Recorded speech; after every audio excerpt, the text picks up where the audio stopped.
He is the Dean of College of Arts and Sciences of North Park University in Chicago. He is also a criminologist, sociologist, and filmmaker. He was born in the Caribbean island of Dominica and is currently based in Chicago. He earned his PhD from the Department of Sociology at the University of Chicago. A master's in criminology from Simon Fraser University in Canada, and a bachelor's and BS degree in English and criminal justice from St. John University in New York. Dr. St. John is the founder and executive director of the Peaceful World Movement and founder and CEO of Quality Life Solutions. His publications include 2 books, Lessons from Grand Bay Prospect of Maintaining Low Crime of Dominica, Nature Island of Caribbean, Basis Work in Dominica, and Pockets of Crime, Broken Windows, Collective Empathy, and the Criminal Point of View. His documentaries include Lessons from Homicides, Peaceful Dominica, and Justice Delayed. Dr. St. John writes for Ebony and Ebony.com and serves as an adjunct professor in the Department of Criminal Justice at Governor State University, where he teaches courses in restorative justice, mediation, and peace and justice. His most recent initiative involves working closely with former and current street organization and gang leaders and members of Chicago on a project dubbed Mission of Peace, which aims to help them exit the criminal and violent lifestyles. His workshops teaches individuals and groups how to improve the quality of their life in various aspects. Dr. St. John devotes his intellect, resources, and spirit to help reduce suffering and improve quality of the life across various populations of the world over. Ladies and gentlemen, let's welcome to the stage Dr. Peter K.B. St. John.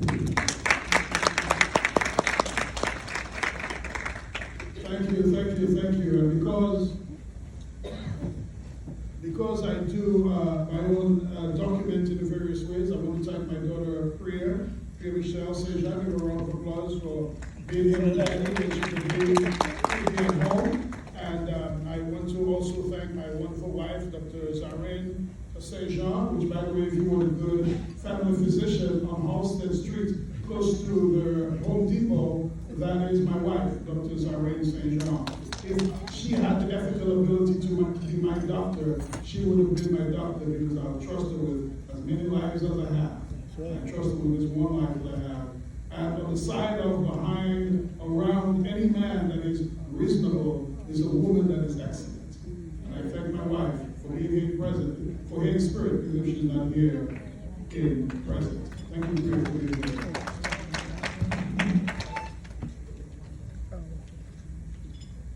As an African Caribbean man, I know that we cannot appeal to black folks without appealing to their stomach and without appealing to their soul. It's probably strange that you see a black man out here with an accordion. Maybe some of you have seen this for the first time. Or maybe someone who sounds like me with an accordion.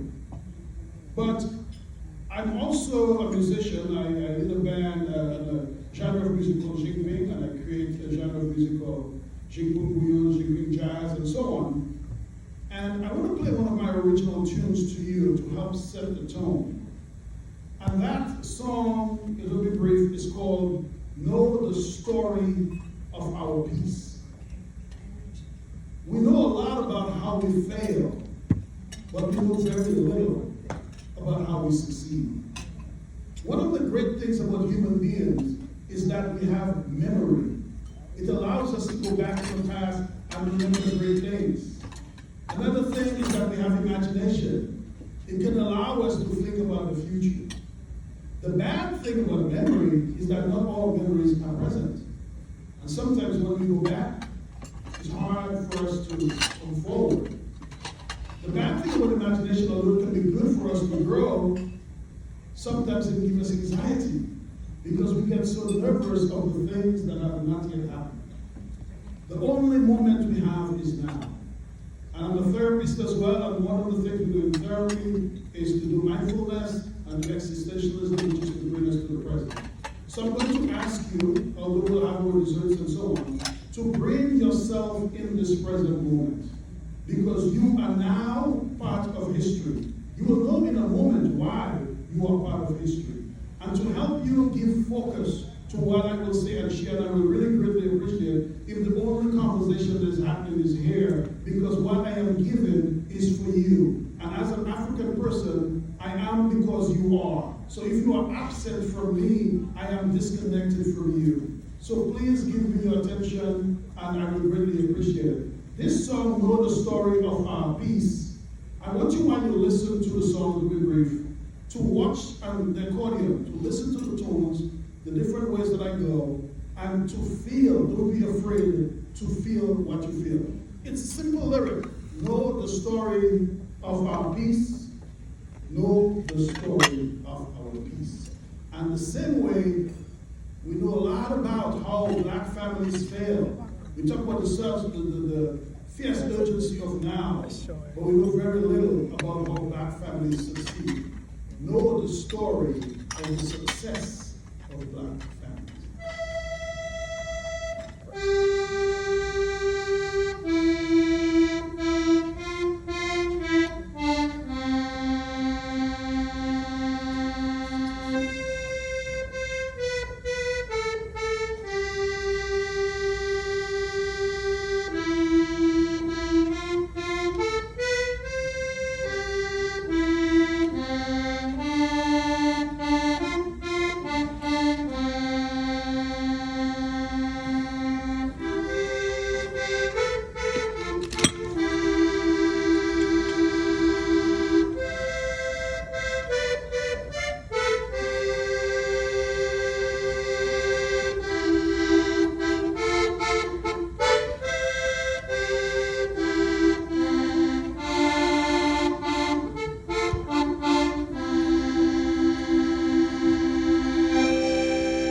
Know the story of our peace.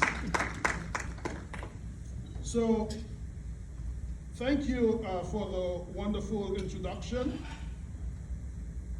Let me get to, and in the interest of time, I think that this mic should be on. It's on. Yes, no, yes, no. I'll use the other one. Yes, it is hot. It is really hot. So in the interest of time, I will try to use the time allocated here to me.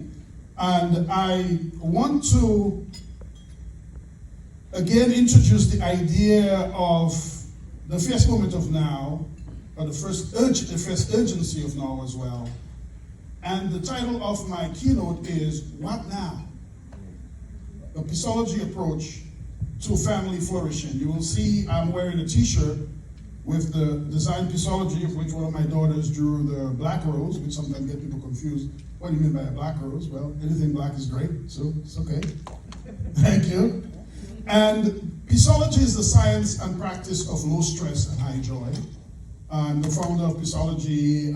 Actually, some of you remember the blackface incident that happened in our area some time ago. I put the Peaceology forum together as a one-off to help deal with this. This is who I am. And the Peaceology work, I will be using it to set the foundation of what we'll be talking about today with this call to action. And the whole idea is about the Peaceology approach to flourishing families. The National Association for the Advancement of Colored People, as we say, right? It is designed to allow us to advance. What is advancement? It means that you begin somewhere and later you get to somewhere better. How do we advance ourselves? So just to give you an overview, I want to thank the legacy of the NAACP for the great work that the organization has done and continues to do here. And if you are not yet, I will say it now and I'll say it again, if you are not yet a member of the NAACP chapter, as I am not, I want afterwards that you be before me to sign up to be a member. Okay? All right? And later on, Dayo is already ready for a call to action sheet that she'll be passing out here on the table later on. And I will talk about the state of the black family then and now, and why that is important. We'll talk about the conservative approaches to the black family, the liberal approaches. We will bridge the gap between conservative and liberal approaches. And then I will talk about why now the Peaceology approach to family flourishing, the PAFF, right? And the call to action, as I said, I will be there, and we'll have questions and answers. I will try to do this in reasonable fashion. A brother by the name of Delano Squares wrote in September of 2025 that in 1965, about 25% of black children were born to unborn parents. Today, in 2025, 70% are born out of wedlock. Even more shocking than increases in those non-marital birth is in a short time has been basically some sort of muted response or lack of response to this transformation in black family formation. Why is the persistence or the advance of black families important as we talk about the fierce urgency of now? To know further, the disparities in marriage rates are major factors in economic and social outcomes today. Among Americans, and those who are adults, 62%, I'm talking about those within economic disparity, 62% of Asian, 53% of white, 47% of Hispanic, and 35% of blacks are married, among those who are married. The median income figures that follow the same pattern in national marital rates, with Asians making $121,700 per household average, whites by $92,000, and so on, Hispanics $70,000, and so almost $71,000, blacks at $56,000. We are used to hearing the bad news about us. There are a lot of great news about us as well, but this reality is what it is. This map shows the pattern over time from 1960 to 2020 in terms of what we see there as the increase in black non-marital birth rates and black poverty rates. You see, there are some drops, there are some correlation does not necessarily mean causation, but that's the path. We see the path here of Asians from 1960 to 2024. That basically, in terms of those that are currently married by race, the highest percentage started there about 70%, but also have dropped to 53%. The downward trend basically for everyone, but we see kind of whites we started to measure for Asians a little bit later, and we see they've kind of gone up. Whites have gone down, Hispanics have gone down, and blacks have dropped. And even if we were lower, we continued to drop. The question is, what are the consequences of that? And this table just shows again the median family income that we spoke about. There are different views about the consequences of the black family. In fact, some of you may know about the 1965 Mannheim report that said a lot of striking things about if black families do not become more traditional in the sense that the men and the women who make the children take care of the children, and that they continue to have unions to do so, there will be major problems for the black community. Of course, the Mannheim report got a lot of flack because people said it's ignored, rightfully so, that there are racial policies and other issues that affect black families. But unfortunately, back then, 60 years ago to now, things have actually worsened. rather than got better.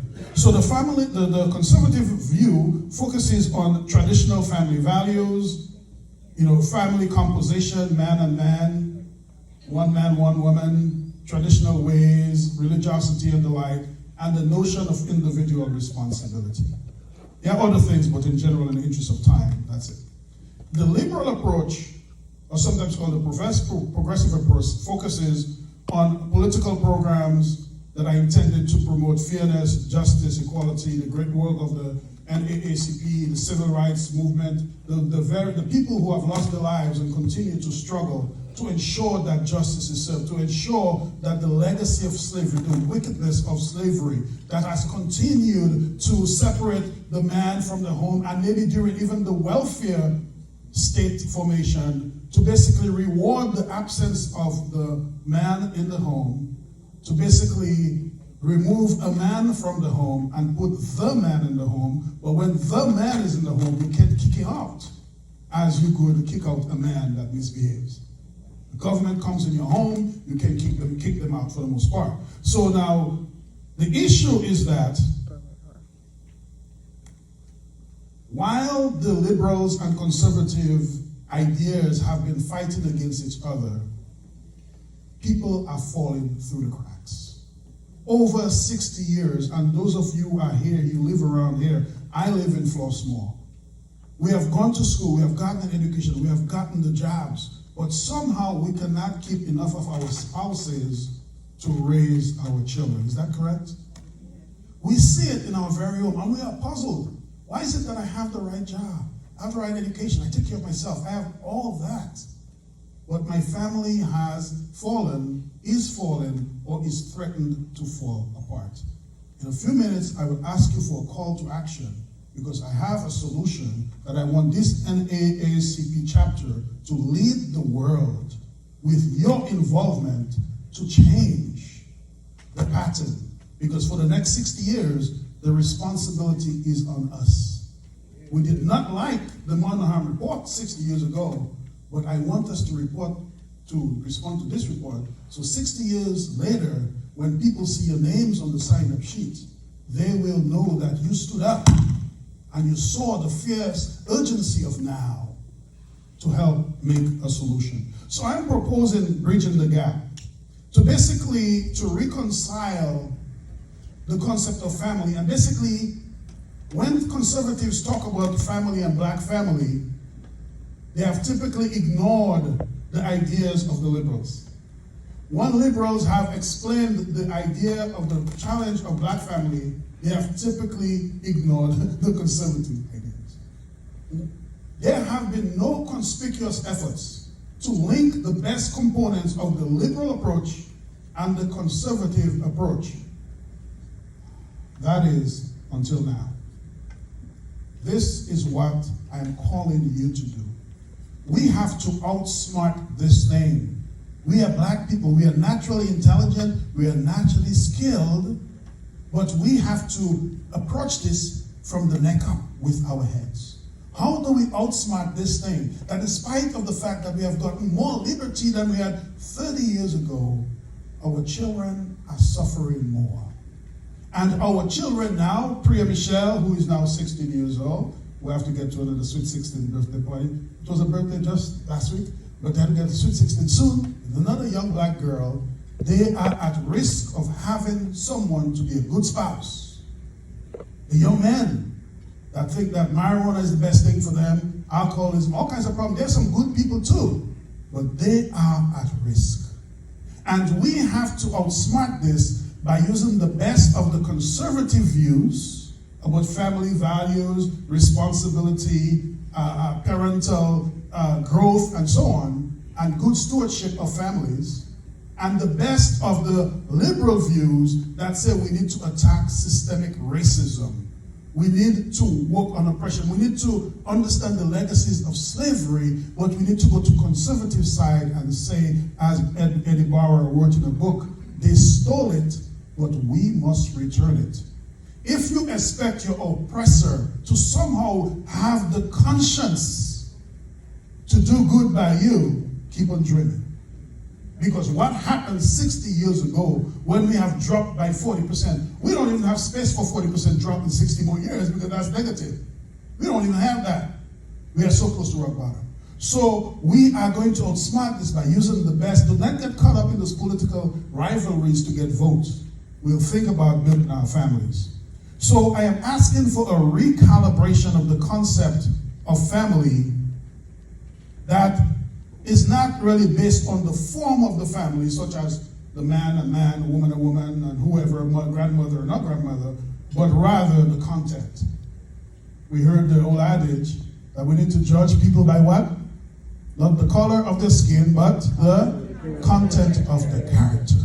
And we need to use the same principles to look at families not by the color of their skin, the outside of their form, but the content of the character. And there are some of you in here who may not even know your mother or father as well as you know the person that you called mom and dad who raised you, or know friends and family members. There are some of you who have people in your home that are not kin.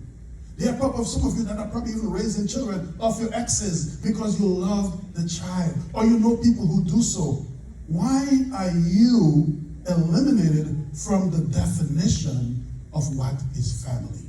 So we are saying let us focus on family based on the content of its character rather than the outside of its form. So how do we do that? We'll combine the conservative and liberal views. And I'm saying we're moving away from a definition that focuses primarily on the form and who is, and then moving it into the content. Basically, I'm asking us to recalibrate the definition of family as an intentional social unit that exists to share resources for the purpose of creating climates that are most conducive to the optimum quality of life for the defined family unit. In other words, however family defines itself, let us understand that what family is. People, whomever they are, however they are, who come together with the primary purpose of pooling their resources to maximize the quality of life of the people that they say are their members. They will define who their family are, not policymakers and academics like myself. The question is, though, what is the most important element? When we say we need to have the right climate for things to flourish, let me give you an example. If we were underwater in an aquarium here, would you be surviving? No, because you don't have fins. If the fish were up here, they'll be flopping to death. If there is somebody who's pregnant, they need the right environment. They need the right climate for birth. If you have sugar, high sugar, you need to give the right climate to your body so you do not die so soon. If the air condition is too low in here or the heat is too high, we are very uncomfortable. The climate is very important, and I am proposing to you that the major charge to us now is to determine as members of family what climates are in our family. Are we aware that climate matters? And are we aware of what type of climate is in our family? Are we aware of the best climate that is possible to make the family flourish to the best of its capability and advance? And can we develop a plan to move from where we are to where we need to be? And in that case, I will basically I use an ABC approach to deal with issues, to accurately assess the problems. The best way is to understand the situations, to build on what works, basically to understand more. We know a lot of how black families fail, but how do black families succeed? We don't know much about that. And then to continue improving. So we need to accurately assess what exists, we need to build on what works, and we need to continue improving. What do I mean by that?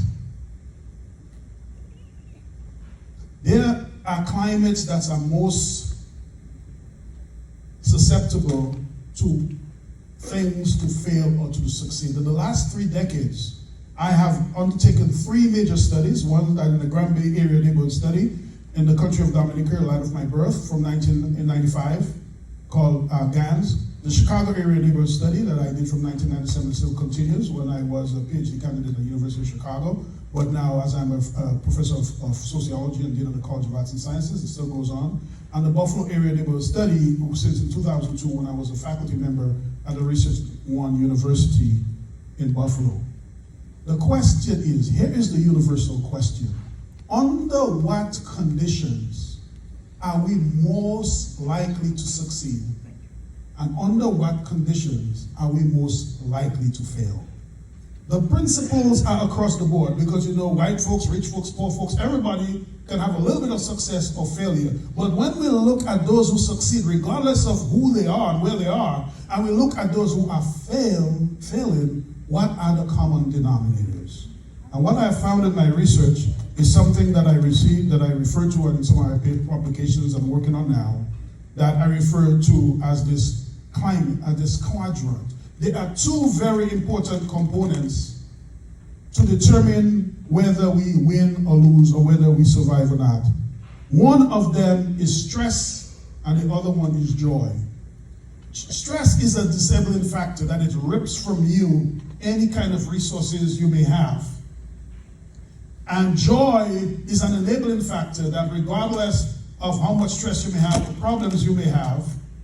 He said 1 minute here, but my clock tells me 3 minutes, so I'm going to try to respect that, but I'm aware of what's going on here. So, you may have high stress, but if you have high joy, you can find ways to build high stress. So what I have modeled here is the climate that is most desirable for our families to succeed are climates that have low stress and high joy. And the ones that are least desirable are ones with low stress, high stress and low joy. And there are others. The question that I'm asking is, the call to action is, does this make sense to you? Do you know where your family is? Do you know where you are as an individual? Where is your family? Where do you want to be? In which quadrant do you want to be? And can we devise a plan of action to develop a culture that educates our people about this, trains them about this? Next year, let's do some workshops on this, and to begin from this chapter to develop this approach, the PAFF approach, to help our families. And I'm going to ask you, Dayo has a sign-up sheet right here. Yeah, show it up.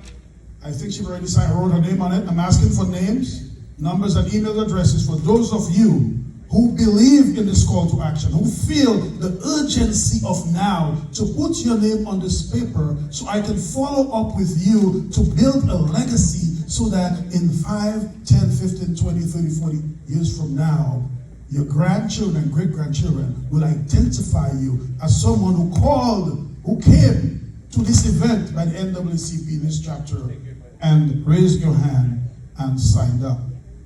Sir, I said I was going to go for 3 minutes, but I actually left 2 minutes on the table. We may have questions, answers, comments at that moment. Any questions that's burning you, like an interjection, go ahead and say it, or any comments, we will welcome it at this moment before we wrap up. Before we wrap up, I have one question. Do you have access to any reading material? Why don't you? Do you have access to any reading material that you can point us to? Yes, well, I have, yes, if you Google my name, you will find publications that I've written, and if you send my email address, which is here, if you contact me, I'm happy to send you some of my publications. And one of the things I would like to do is, when you sign up, is for you to help us to gather the data so this chapter could be the first in the world to know the story about Black folks. Yes. And the mic is going around. Any more questions? Okay. Anybody have any questions? Okay. I guess that's a sign that I did a good job. Please go ahead and sign up, please. Thank you. One day, when the glory comes, All right, I guess I have to.